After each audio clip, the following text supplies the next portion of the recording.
باہو رحمت اللہ علیہ نے عجیب بات کہی، پنجابی کے اشعار ہیں، سنا دیتے ہیں، تھوڑا تھوڑا ترجمہ بھی عرض کرتا رہوں گا۔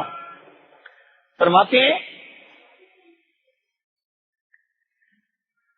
نال کو سنگی سنگ نہ کریے کہ کون نو لاج نہ لائیے ہو۔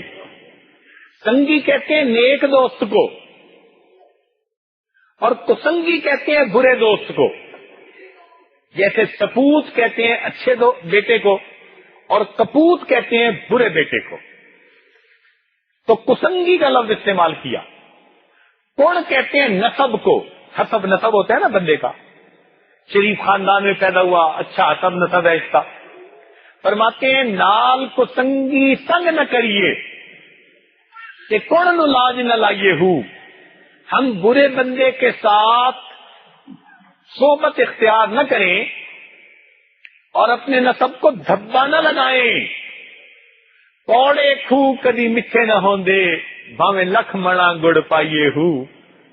کڑوے کنویں کبھی میٹھے نہیں ہوتے، چاہے تم لاکھوں من گڑ اس کے اندر ڈال دو، جیسے ہی وہ گڑ نکلے گا نیچے سے پھر کڑوا پانی آ جائے گا۔ تم کڑوے کنویں کو گڑ ڈال کے میٹھا نہیں بنا سکتے۔ کاواں دے پتر ہنس نہ بن دے باویں موتی چوگ چگائیے ہو۔ کہ کوے کا بیٹا ہو اس کو تم موتیوں کی خوراک ڈالو گندم کی بجائے، تو موتی کھانے سے وہ ہنس تو نہیں بن سکتا، کوا ہی ہے، اس کی سیاہی دور نہیں ہو سکتی موتی کھانے سے۔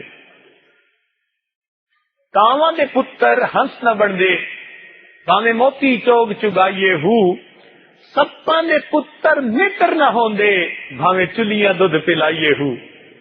سانپ کا بچہ وفادار نہیں ہوتا چاہے تم اپنی ہتھیلی میں لے کے دودھ پلاتے پھرو، وہ بڑا ہو کر سانپ ہی رہے گا، بے وفا ہی ہوگا۔ کوڑے کھو کدی میٹھے نہ ہوندے بھاویں لکھ منا گڑ پائیے ہو۔ کاواں دے پتر ہنس نہ بن دے بھاویں موتی چوگ چگائیے ہو۔ کہ سپاں دے پتر متر نہ ہوندے بھاویں چلیاں دودھ پلائیے ہو۔ کہ تم میں کدی تربوز نہ ہوندے بھاویں توڑ مکے لے جائیے۔ تمبا کہتے ہیں ہنزل، ایک پھل ہوتا ہے جو تربوز کی شکل کا چھوٹا سا ہوتا ہے، اتنا کڑوا کہ اگر صبح کے وقت اس کو کوئی اپنی زبان سے چکھ لے تو رات تک اس کی کڑواہٹ دور نہیں ہوتی۔ تو وہ فرماتے ہیں کوئی ہو ہی تمبا، اس کو تم مکے بھی لے کے چلے جاؤ تو وہ تربوز نہیں بنتا۔ تو کچھ ایسے ہوتے ہیں جو پھر ہوتے ہی تمبے ہیں،